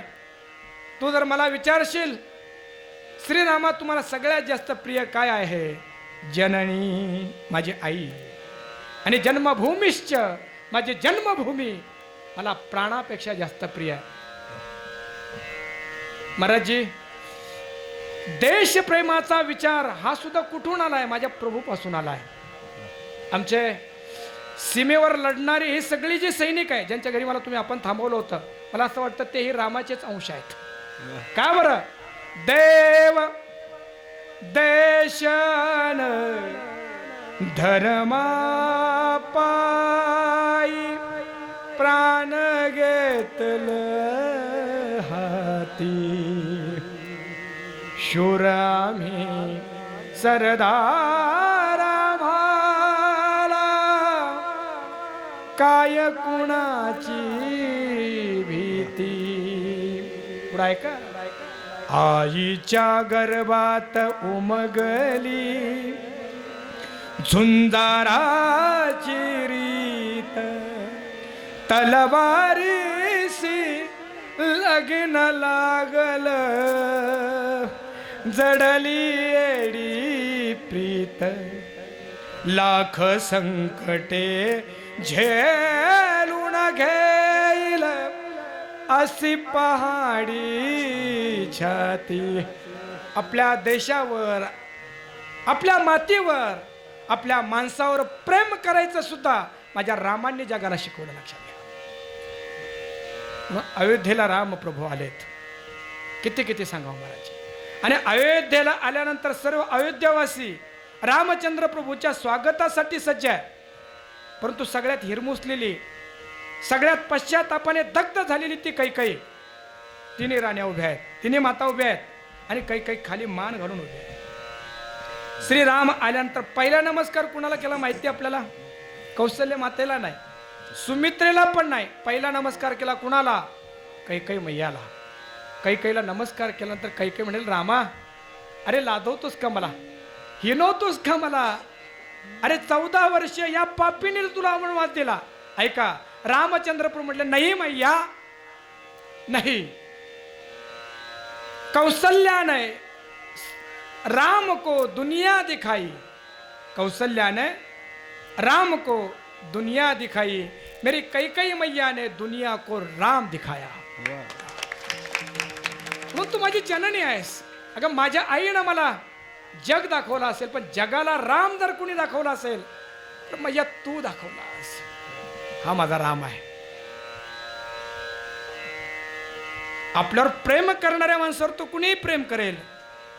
हसण्यासारखं काही नाहीये. वेगळं होतं का काय? ज्या प्रसंगामध्ये डोळ्यातून अश्रू यायला पाहिजेत त्याच्यामध्ये जर आपल्याला हसू येत असेल तर आपण नॉन सेन्स आहोत असा त्याचा अर्थ होतो. म्हणजे सेन्स आपल्याला नाही याचा अर्थ असा होतो. म्हणून श्रवण करण्याचं आपल्याला कळायला पाहिजे. विठाला विठाला विठ्ठल विठ्ठल विठ्ठल विठ्ठल विठ्ठल विठ्ठल. आणि मग रामचंद्र प्रभूचा राज्याभिषेक होणार आहे. पण महाराज अजून एक वाक्य आहे तिथं, अजून एक प्रसंग आहे. रामचंद्र प्रभूंनी सांगितलं की आता हे जे धनुष्य आहे ठेवून द्या. आता रामराज्यासाठी शस्त्राची गरज नाही, आता शास्त्रांची गरज आहे. रामराज्य कधी शस्त्राने येत नाही. शस्त्र विश्वामध्ये सगळ्यांकडे आहे, अणुबॉम्ब सगळ्यांकडे आहे. शस्त्र फक्त आणि फक्त, शस्त्र सगळ्या विश्वामध्ये आहे, शास्त्र फक्त आणि फक्त भारत देशामध्ये आहे. आणि म्हणूनच भारत विश्वगुरु होऊ शकतो, लक्षात घ्या. आणि त्या विश्वगुरु भारत देशाचे आपण नागरिक आहोत. किती मोठा गौरवाचा आपल्यासाठी काळ आहे. आणि मग ते रामराज्य झालं. रामचंद्र प्रभू आसनावर बसलेत. रामराज्याला सुरुवात झाली आणि सगळे म्हणायला लागलेत, झाले रामराज्य का येऊणे आम्हासी, धरणी धरी पीक गाई ओळल्या म्हैसी. सरळ सरळ याचा अर्थ बघूया. रामचंद्र प्रभू राजा झाले, त्याचा परिणाम असा, धरणी पीक धरायला लागली. असं म्हटलंय, राजा कालस्य कारणम. एक सूत्र सांगतो फक्त, समाज राजाला घडवत नसतो, राजा समाजाला घडवत असतो. ज्या प्रकारचा राजा असेल ना त्या प्रकारचं वातावरण निर्माण होत असतं सगळीकडं. दुष्ट राजा असेल तर प्रजाही दुष्टच होते. आणि राजा जर सज्जन असेल, राजा धार्मिक असेल, तर सर्व समाज हा सज्जन होत असतो. प्रॅक्टिकली सांगू का थोडंसं? मी कुठल्या पक्षाचा नाही आहे, आमचा एकच पक्ष आहे, तो म्हणजे पांडुरंग. बाकी पक्ष आम्हाला माहिती नाही. पण मला असं वाटतं की या भारत देशामध्ये मागलचा 70-72 वर्षाचा काळ असा होता की माणसं हिंदू असले तरी आपण हिंदू आहोत आता सांगण्यासाठी त्यांना भीती वाटायची. हिंदूंच्या मुली जरी असल्या तर त्यांना हातामध्ये बांगड्या घालायच्या लाज वाटायची आणि डोक्याला कुंकुम लावायची लाज वाटायची. एखादा उच्च अधिकारी झाला की त्याला गंध लावायची लाज वाटायची. आता कसं सांगावं म्हणून. पण मला वाटतं वातावरण थोडंसं बदललं. देशाचा राजा जेव्हा गंगेमध्ये स्नान करायला लागला तेव्हा प्रोटोकॉल पाळणाऱ्या लोकांना सुद्धा वाटलं, राजा जर गंगेमध्ये स्नान करतो तर आपल्याला उड्या मारावं लागते. या देशातला राजा जेव्हा म्हणायला लागला की गीता ही आमची संस्कृती आहे, गीता हा आमचा धर्मग्रंथ आहे, तेव्हा गीतेला न मानणारी माणसं सुद्धा म्हणायला लागले, नाही नाही गीता खरीच आहे. जे माणसं म्हणत होते राम खरा नाही, राजाने राम मंदिर बनल्यानंतर प्रत्येक म्हणायला लागला, राम मंदिराचं श्रेय तर आम्हालाच मिळायला पाहिजे. अर्थात पक्ष नाही सांगायचं मला, जर राजा धार्मिक झाला तर आता विपक्षातलेही म्हणायला लागले गर्व से कौम हिंदू आहे. राजा कालस्य कारणम. रामचंद्र प्रभूंचा परिणाम सगळ्या सृष्टीवर झाला. धरणी धरी पीक गायी ओळल्या म्हैसी. गायी शब्दाचा अर्थ तात्विक असा केला, गोनाम इंद्रिय. रामचंद्र प्रभूंच्या सानिध्यामध्ये सगळ्यांची इंद्रिय एवढे तृप्त झाले की रामचंद्र प्रभूंचं सेवन करून हे इंद्रिय एवढे रसरूप झाले की गायीने जसं भरपूर दूध द्यावं तसे हे इंद्रिय सगळे अतिशय रसाला प्रसवायला लागलेत. ओळल्या म्हशी. म्हशी म्हणजे म्हशीसारखे मठ्ठ माणसं सुद्धा शहाणे झालेत. गायी ओळल्या म्हशी. आणि त्याच्यामुळं झालं काय, झाले रामराज्य का येऊणे आम्हासी. आम्हाला का येऊन राहिलं नाही. रामराज्यामध्ये 4 गोष्टीवर, 4 घटकांमध्ये, 4 तत्वावर काम झालं. एका वाक्यामध्ये सांगतो. रामराज्यामध्ये राजव्यवस्था, रामराज्यामध्ये कुटुंब व्यवस्था, रामराज्यामध्ये शिक्षण व्यवस्था आणि रामराज्यामध्ये समाज व्यवस्था. एका वाक्यामध्ये. काळजी करू नका. 10 मिनिटं नाही, 5 मिनिटं. आता रामराज्यामध्ये राज्य व्यवस्था कशी होते एका वाक्यामध्ये मी सांगतो. रामराज्यामध्ये राजव्यवस्था अशी होती, गादीसाठी माणसं भांडत होते. आज जसे भांडतात तसे गादीसाठी, आसनासाठी रामराज्यामध्ये सुद्धा माणसं भांडत होते. पण गादी मला मिळावी म्हणून नाही, गादी तुला मिळावी म्हणून भांडत होते.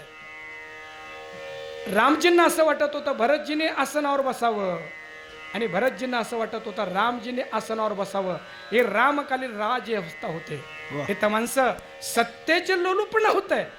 तर योग्य जो आहे त्या योग्य अधिकारी माणसाने त्याच्यावर बसावं आणि आम्ही हे कार्य करावं. भांडणं लागले होत आहे पण भोगासाठी नाही, त्यागासाठी. म्हणून रामकालीन ही राजव्यवस्था आहे. रामकालीन कुटुंब व्यवस्था किती गोड आहे बघा. थोडंसं प्रायव्हेट सांगू का? एकदम प्रायव्हेट. रामचंद्र प्रभू आदर्श कुटुंब व्यवस्थेची कार्यशाळा आहे, वर्कशॉप असं म्हणूया आपण. श्रीराम अरण्यामध्ये आहे आणि तिथं त्या काळामध्ये विश्वामध्ये काही सुंदर असलेले मिस वर्ल्ड तिला म्हणता येईल अशी शूर्पणखा आली होते बघा. आदर्श कुटुंब व्यवस्था कशाला म्हणावे. आणि ती आल्यानंतर रामप्रभूंना म्हणते, श्रीरामा तुझ्यासारखा देखणा पुरुष राहणार आहे आणि माझ्यासारखी मिस वर्ल्ड नाही दुसरी. अरण्यात आपण आहोत, कोण पाहताय आपल्याला? अरण्यामध्ये फिरूया. अरण्यामध्ये तू मेरा मैं तेरी दुनिया से क्या लेना देना. चंगळवाद्यांचे गाणे आहेत ते. रामचंद्र प्रभू असं म्हणतात, नाही होणार हे. माझी पत्नी आहे आणि एक पत्नी व्रत मी धारण केलेला आहे. माझी सीता सोडून मी इतर स्त्रियांकडं या नजरेनं पाहू शकत नाही. ही रघुवंशाचा नियम आहे. ही कुटुंब व्यवस्था आहे. आज आमची कुटुंब व्यवस्था महाराजी या मोबाईल्सने या वेब सिरीजने बिघडून टाकलेत. का बिघडून टाकलेत? कुटुंब व्यवस्था बिघडली बघा कशी. जे नाते अतिशय पवित्र होत आहे, आता वेब सिरीज पाहणारे त्यांना कळेल ते. भाऊ बहिणी हे नाते इतकं पवित्र आहे की स्त्री पतीसोबत जेवढं सुरक्षित नाही, तिला वाटतं माझ्या भावासोबत मी सुरक्षित आहे. पण या वेब सिरीजने भाऊ बहिणीचं नातं खराब करून टाकलं. वेब सिरीजने आई मुलाचं नातं खराब करून टाकलं.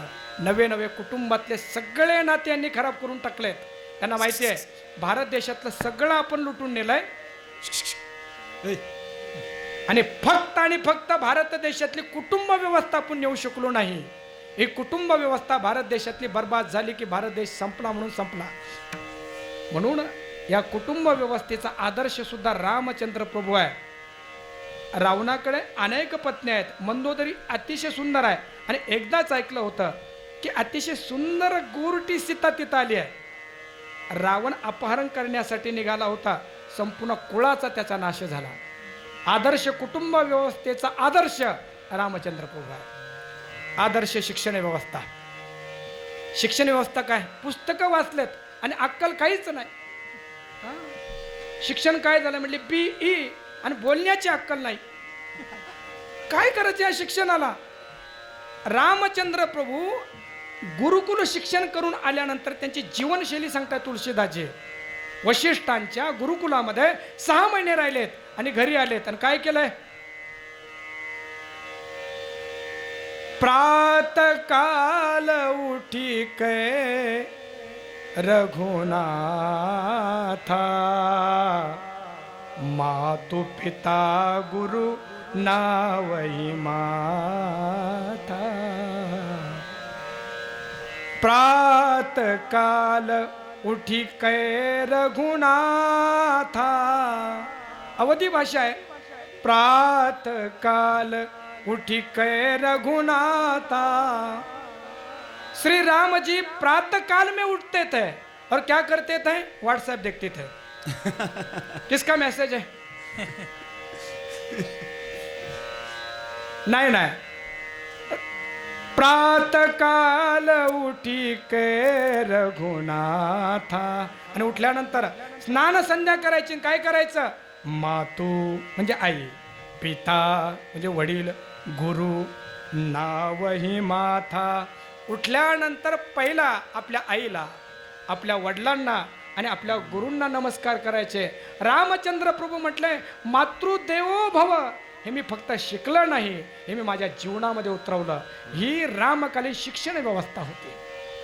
राजी फक्त एक वाक्य सांगतो, याचा मोठा विस्तार आहे बरं. आणि रामकालीन समाज व्यवस्था. समाज व्यवस्था अशी आहे की तिथले लोक एवढे परिपूर्ण झाले की बाह्य धनाविषयी त्यांचं आकर्षणच राहिलं नाही.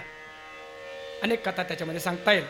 म्हणून त्यांचा अंतर्विकास झाला, बाह्य विकास झाला आणि ते म्हणायला लागले आता काय करणार आम्ही, राम वेळोवेळा मेघा ओवी, आम्ही आता संपन्न झालो आहे, आता काय करणार, संपन्न झालो म्हणजे आता काय मग फक्त टिव्या लावून बसणार का आम्ही, मग काय करणार, प्रत्येक क्षणाचा उपयोग आम्ही रामनामामध्ये घालवणार. आता राममार्ग काय आहे, राममार्ग फक्त नामाचा मार्ग नाही, हातामध्ये काम आणि मुखामध्ये राम हा रामाचा मार्ग आहे. रामचंद्र प्रभूचा भक्त निष्क्रिय कधीच राहू शकत नाही. तो म्हणेल मी काम तर करेल पण माझ्या कामाला जोड मी नामाची लावेल. म्हणून राम तर गायचा आहे पण कधी दळिता, दळण करत असताना. दळणं म्हणजे काय, तात्विक अर्थ.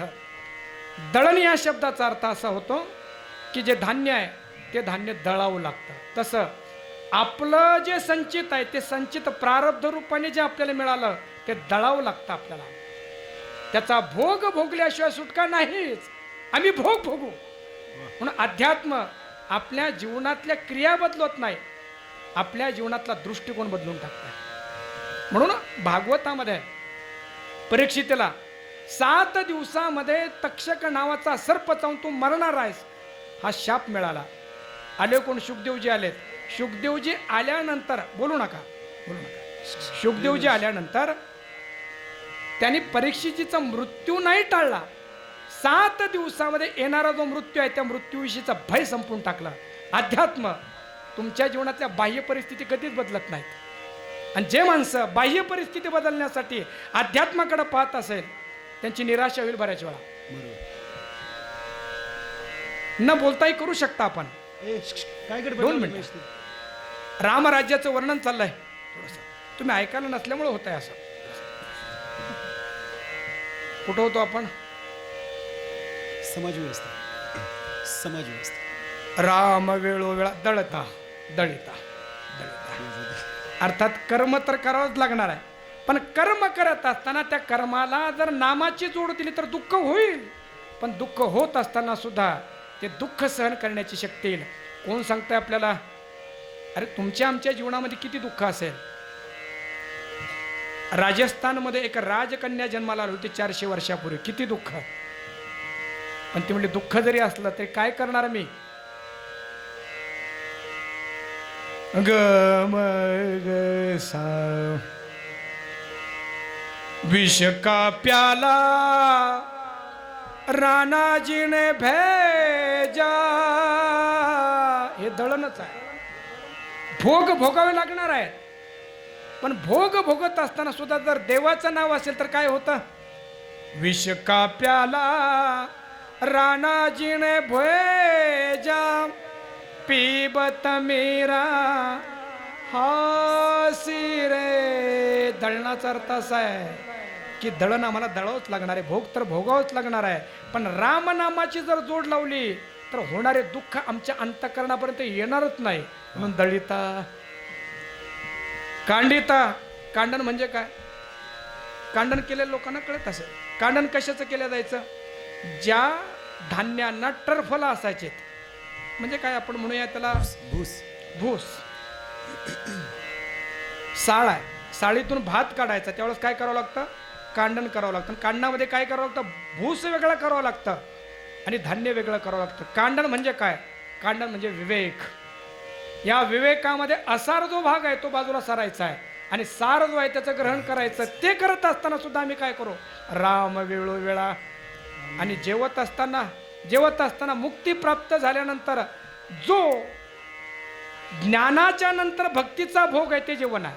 चवी चवी घेऊ घास, ब्रह्मरस आवडी. म्हणून दळिता कांडिता जेविता गे बाई, एक स्वतंत्र ग्रंथासारखा हा अभंग आहे. कसं त्याचं चिंतन आहे.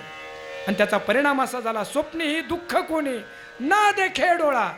जागृतीमध्ये जे डोळ्याने आपण बघू, जे कानाने आपण ऐकू तेच स्वप्नामध्ये येत असतं. आमची जागृती पूर्णमय राममय झाली, त्यामुळे स्वप्न सुद्धा राममय झालं. नवे सुषुप्ती सुद्धा राममय झाली. नामाच्या गजरे भय सुटले कळी काळा. आणि श्रीरामाने काय केलं, आपलं जे सुख होतं, जे सच्चिदानंद स्वरूप जे सुख होतं,